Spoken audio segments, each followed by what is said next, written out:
Dominique Strauss-Kahn. Oui, merci Mariam. Bienvenue dans le débat de France 24. Cette affaire DSK continue d'alimenter les conversations. Elle est même pour certains devenue emblématique des rapports entre hommes et femmes, entre dominants et dominés. Dans cette histoire, d'ailleurs, les deux se confondent jusqu'à la caricature parfois. Dominique Strauss-Kahn contre Nafissatou Diallo, c'est l'affaire qui reprend au civil à New York, on vient d'en parler, qui pourrait être jugée devant un tribunal du quartier populaire et largement noir du Bronx, à moins qu'elle ne se conclue, comme ça arrive très souvent aux États-Unis, par un règlement financier. DSK et les soirées libertines, l'autre volet de l'affaire, c'est l'argumentation en tout cas de Dominique Strauss-Kahn, où DSK et les prostituées recrutées en bande organisée, c'est la charge de la justice lilloise, avec cette infamante mise en examen pour proxénétisme, dont les avocats de l'ancien patron du FMI vont d'ailleurs faire appel.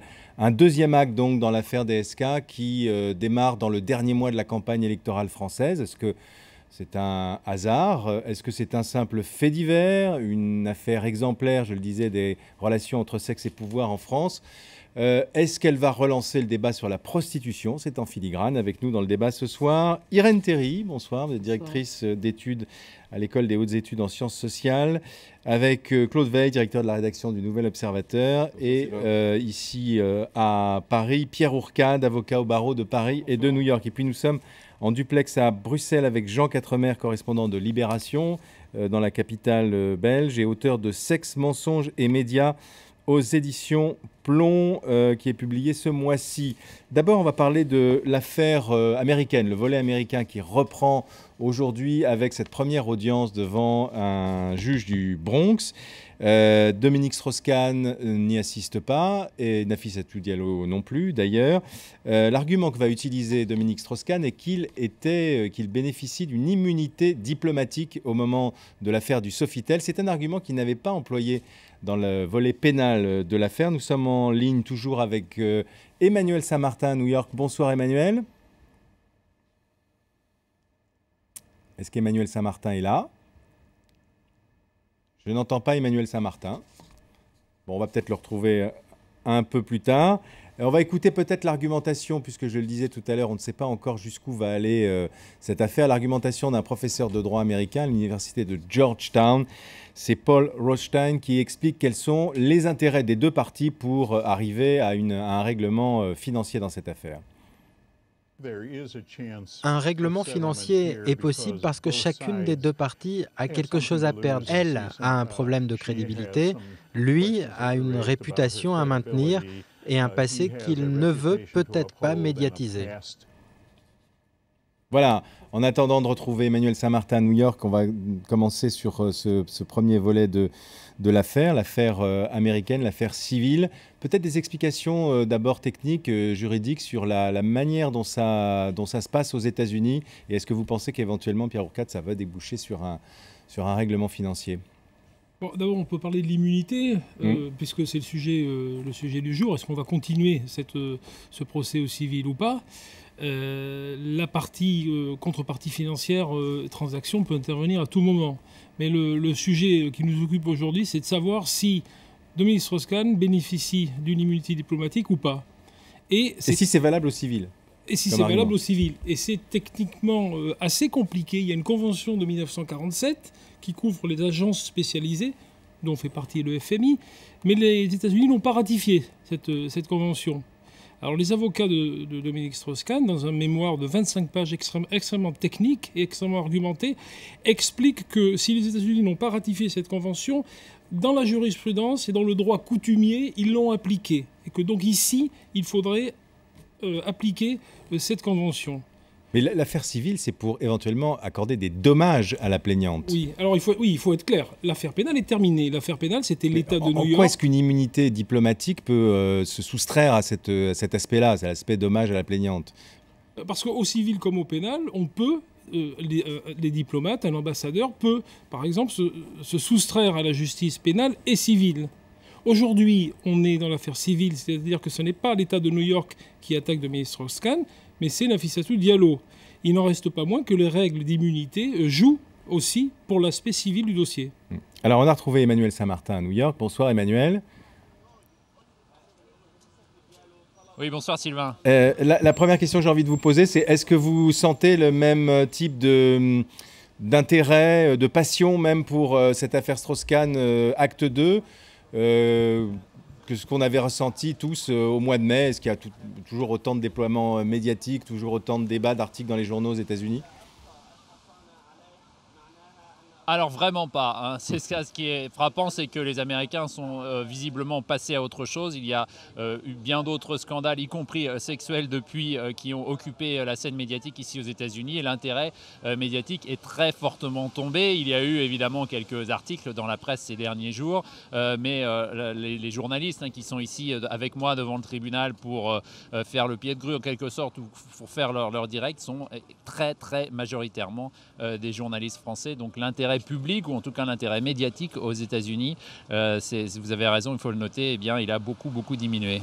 Est-ce que le télescopage avec l'affaire du Carlton, après tout, Dominique Strauss-Kahn mis en examen hier seulement, est-ce que ça peut être récupéré par les avocats de Nafissatou Diallo? Est-ce que c'est récupéré? Est-ce que ça peut compter à charge dans ce procès ou dans cette affaire civile contre Dominique Strauss-Kahn? Oui, ça peut compter parce que ça peut permettre évidemment aux avocats de Nafissatou Diallo de dresser le portrait d'un accusé qui a des comportements suspicieux, étranges, bizarres, etc. Tout ce qu'on veut. Donc évidemment, ça peut, en termes de profil de personnalité, entre guillemets, jouer son rôle. Mais ce qu'il faut dire, c'est que ce qui se passe cette semaine à Lille, eh bien, il faudra mettre ça en balance avec le fait que s'il y a un procès, c'est dans un an et demi, 2 ans, sans doute pas avant qu'il se déroulerait ce procès. Donc il faut remettre ça en perspective. On est au tout début d'une procédure et encore une fois, s'il y a un procès, je vous l'ai dit, parce que la majorité, l'immense majorité de ce type d'affaires ici aux États-Unis, eh bien, se termine par un accord entre les parties où la partie plaignante reçoit de l'argent de la personne qui est accusée, ça sous contrôle de la justice. Mais dans ce cas-là, il n'y a pas de procès. Et ce type de négociation, eh bien, il peut encore se passer dans les semaines, dans les mois qui vont venir. Aux dernières nouvelles, les avocats des deux parties nous disaient qu'il n'y avait pas de telles négociations en cours, mais tous les spécialistes à qui on a pu poser la question n'ont aucun doute là-dessus. Tous disent: on parlera de ça, il y aura une négociation de ce style. Est-ce qu'elle aboutira ou pas? C'est évidemment difficile à dire, mais tous nous disent c'est en quelque sorte la norme dans ce type de procédure ici aux États-Unis. La norme, c'est d'arriver à un accord et non pas à un procès. Parce qu'on a noté le choix du tribunal du Bronx. Alors certains ont dit que c'était probablement un tribunal et avec un jury populaire qui n'était pas forcément enclin à favoriser un homme puissant, blanc, face à une femme de chambre noire, qui avait une sorte de déséquilibre a priori dans le traitement de cette affaire. Oui, c'est sûr qu'il y a une réputation de ce point de vue-là du côté des avocats, notamment américains, qui ont le sentiment que si on vient devant le Bronx, on aura sans doute un jury qui sera composé de gens plus pauvres, de gens majoritairement issus de minorités et qui donc seraient, c'est la théorie, plus favorables, plus enclins à accepter, à donner d'abord des dommages et intérêts plus importants pour la victime et à accepter en quelque sorte la thèse de la victime par un phénomène d'identification. Alors ce sont des bruits, c'est une idée qui est encore très répandue parmi les avocats, mais tous les gens à qui on a pu parler en doutent beaucoup, notamment tous les experts, et y compris le juge. On a vu le juge il y a quelques jours, le juge qui va présider à ces débats aujourd'hui et qui disait que c'était peut-être le cas il y a 20 ans. Je ne sais pas si vous vous souvenez du fameux Bûcher des vanités de Tom Wolfe, le roman qui avait donné lieu à un film au début des années 2000. C'était cette idée, ce choc racial et social qui était au cœur de ce roman et de ce film. Il dit c'est sans doute ça qui a contribué à la réputation du Bronx en la matière, mais il nous disait, ce juge, de mon expérience en la matière, c'est que finalement ça n'est plus vrai, que les jurés du Bronx, comme les jurés de Manhattan ou d'ailleurs à New York, regardent de près les faits et ne sont pas plus enclins que les autres à donner beaucoup d'argent à une victime. Mais c'est clair que c'est sans doute ce qui a, malgré tout, sans doute cette idée qui a présidé au choix par les avocats de Nafissatou Diallo de ce tribunal du Bronx plutôt que de celui de Manhattan où les faits allégués avaient été commis. Merci Emmanuel Saint-Martin. Peut-être Pierre Ourcade, un mot sur, parce qu'il faut répondre à cette question, beaucoup de gens la posent sans doute.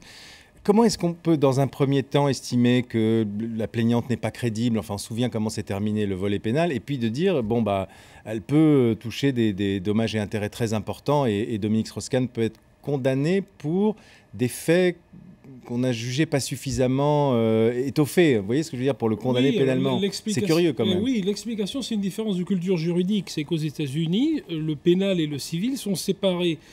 Si une telle affaire s'était passée en France, l'extinction de l'action pénale aurait signifié l'arrêt des poursuites civiles. Ça n'est pas le cas aux États-Unis. On se souvient d'O.J. Simpson, le footballeur américain, il y a une quinzaine d'années, je crois, qui avait été acquitté au pénal et qui avait été lourdement condamné au civil. Ce sont deux actions séparées.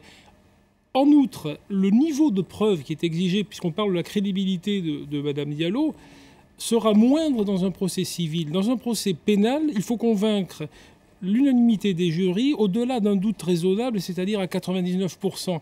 Le juré de 6 jurés du tribunal du Bronx, lui, il faudra le convaincre qu'il existe un peu plus de chances que les faits se soient produits que l'inverse, donc on 51%. Donc on voit qu'au civil, il est plus facile, non pas de déclarer Dominique Strauss-Kahn coupable, parce que ça n'est pas la bonne dialectique, ça n'est pas coupable, mais responsable des dommages qu'il a causés à Nafissatou Diallo. Donc c'est moins dur pour Nafissatou Diallo d'obtenir un jugement favorable devant une juridiction civile, et le fait que le pénal se soit arrêté, on le voit, n'est pas un obstacle à l'action civile. Ce qui renvoie à un article que vous aviez écrit au mois de mai de l'année dernière, juste après l'explosion de cette affaire, où vous disiez, en fait, si je résume très rapidement ce que vous disiez, à côté de la présomption d'innocence qui doit jouer pour Dominique Strauss-Kahn, il faudrait qu'il y ait une sorte de présomption favorable pour la plaignante dans ce type d'affaires de viol qui ne sont pas, contrairement à d'autres formes de violence qui peuvent être très évidemment prouvées, qui ne sont pas évidentes à prouver, mais il faudrait que la parole, on a beaucoup parlé de ça, la parole de la victime. Ce qui me frappe, si vous voulez, c'est l'incroyable différence entre la situation actuelle, le moment où nous parlons, et la situation qui était la nôtre en tant que spectateur il y a une dizaine de mois. Quand on était dans la sidération, on disait c'est pas possible, où il y avait presque la moitié des Français qui pensaient à un complot. Donc depuis, on a quand même assisté à une succession d'événements tellement incroyables que je dirais aujourd'hui, il faut presque que les gens fassent attention de ne pas condamner à l'avance Strauss-Kahn, en quelque sorte. Alors qu'autrefois, il fallait en effet, et c'est ce que j'ai fait, j'avais pris ma plume, à un moment où tout le monde se précipitait à la télévision pour défendre Strauss-Kahn comme présumé innocent, voire comme innocent, ce qu'avait fait Bernard-Henri Lévy, pour dire attention, cette femme de chambre a également des droits. Et on peut se poser la question d'ailleurs de savoir si nous en France, dans une situation similaire, est-ce qu'on n'aurait pas étouffé l'affaire? Il y avait vraiment des questions. Et donc, je ne voulais pas du tout dire une présomption favorable. Je voulais dire quelque chose de beaucoup plus simple, qui est que tant qu'une plaignante, il n'a pas été prouvé qu'elle ment, elle ne doit pas être considérée comme menteuse. Et c'est quelque chose de très important, si vous voulez. Et d'ailleurs que manifestement, Dominique Strauss-Kahn ne connaît pas bien. Encore jusqu'à 2010, quand une femme ou un homme, peu importe, accusait quelqu'un d'agression sexuelle et qu'il y avait un abandon des charges, faute d'éléments, la personne qui avait été mise en accusation pouvait se retourner et accuser l'autre de dénonciation calomnieuse. Et donc, si vous voulez, toutes les femmes qui portaient plainte et qui finalement, les éléments n'étaient pas réunis, pouvaient se retrouver accusées d'être des menteuses. Eh bien, le droit a changé sur ce point. Et par exemple, Dominique Strauss-Kahn, qui, il y a quelques mois, a dit qu'il attaquerait Tristan Banon en dénonciation calomnieuse, je ne sais pas s'il a maintenu sa plainte, mais ce que je sais, c'est que le droit français, depuis 2010, n'autorise pas, dès lors que les faits ne sont pas établis, à dire la femme qui a porté plainte est une menteuse, elle m'a dénoncé. Donc vous trouvez que la justice américaine, quelque part, est plus respectueuse de la parole d'une victime dans ce cas-là, puisqu'on peut à la fois avoir un suspect qui n'est pas condamné pénalement, mais qui peut être amené à dédommager cette... Je ne veux pas juger, je pense que vous avez raison de dire qu'il y a des cultures juridiques qui sont différentes. Hein. Encore une fois, là, je vous parle du droit français. Donc le droit, il a beaucoup évolué. Hein. La France a été condamnée en juin dernier, justement, par la Cour européenne des droits de l'homme sur ce problème des dénonciations calomnieuses qui se retournaient contre les plaignantes et qui, de ce fait, faisaient peser sur chaque femme qui va se plaindre une menace. Si les faits ne sont pas établis, ça se retournera contre vous. Je dis simplement qu'il y a un écart entre l'évolution du droit et la conscience que peut en avoir la classe politique, par exemple, ou les journalistes qui n'ont jamais parlé d'ailleurs de cette évolution. Hein. Donc, je ne mets pas du tout en cause. Je pense que ce qui est vrai, c'est qu'on a reçu une leçon de la justice américaine. Est-ce que, ça, c'est certain. Claude Veil, vous pensez qu'il y aura un avant l'affaire Strauss-Kahn et un après? Est-ce que ça va pousser les journalistes, ça nous pousse tous à nous questionner sur les relations hommes-femmes, les relations entre le pouvoir et les hommes de pouvoir et les femmes? Ça remet beaucoup de choses en cause. Ça rejoindra peut-être les choses que vont dire Jean Quatremer tout à l'heure. Ça a remis en cause la barrière de la vie privée, qui déjà avait commencé de bouger considérablement depuis quelques années. Il y a une peopleisation du politique et une politisation du people qui fait que de plus en plus, la presse, y compris la presse d'information générale, dite grande, va sur des terrains où autrefois il était considéré que nous n'avions aucun droit d'incursion. Je pense par exemple que le secret de Mazarine aujourd'hui ne serait pas tenable. Ne serait pas tenable parce que la culture journalistique a changé, parce que le téléphone, Internet, etc., la propagation à la vitesse de la lumière, des buzz, des rumeurs, de n'importe quel tweet qui peut faire le tour de la planète en une seconde, fait qu'il est très difficile de garder un secret. Ça a changé évidemment les relations, non, je dirais pas profondément les relations hommes-femmes, mais au moins le discours sur le masculin et le féminin dans la société française. Il y a un certain type de complaisance envers les formes exagérées de machisme et d'agressivité sexuelle qui faisaient partie d'une certaine latinité qui aujourd'hui n'est plus possible. On ne peut plus parler d'une certaine façon, on ne peut plus se comporter d'une certaine façon. Je l'ai senti, vous l'avez tous senti, dans les bureaux, dans les entreprises, dans la vie quotidienne même, il y a quelque chose qui s'est passé. On n'avait pas attendu l'affaire Strauss-Kahn pour ça.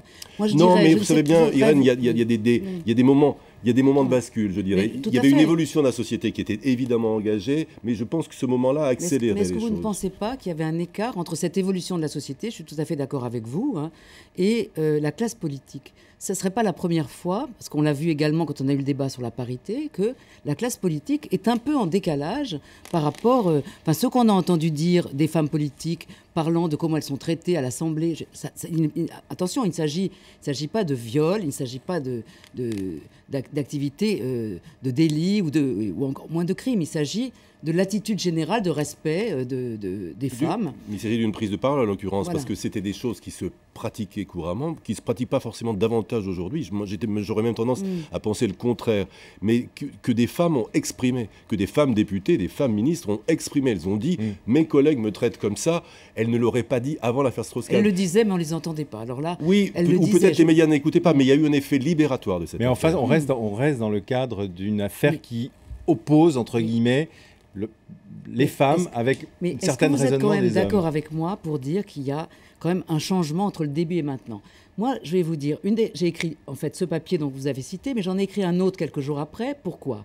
Parce que dans le New York Times, 4 ou 5 jours après le début de l'affaire, il y a eu un forum qui mettait en cause les femmes françaises. Est-ce que les femmes françaises sont trop tolérantes à l'égard des inconduites masculines?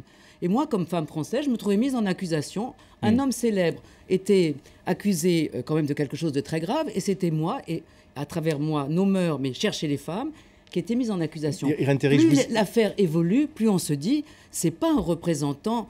On peut critiquer, on peut discuter sur les mœurs françaises, mais enfin, ce qu'on découvre de la vie de Strauss-Kahn, ça l'éloigne de plus en plus, disons, on va revenir sur se mettre totalement de côté le cas Strauss-Kahn. Il y a évidemment un degré. Concerné. Claude, il faut qu'on marque une pause. On s'arrête pour le rappel des titres. Je vous redonnerai la parole. Et je ferai intervenir Jean Quatremer, qui lui n'a pas été plus loin. Il a parlé de connivence entre la presse et Dominique Strauss-Kahn.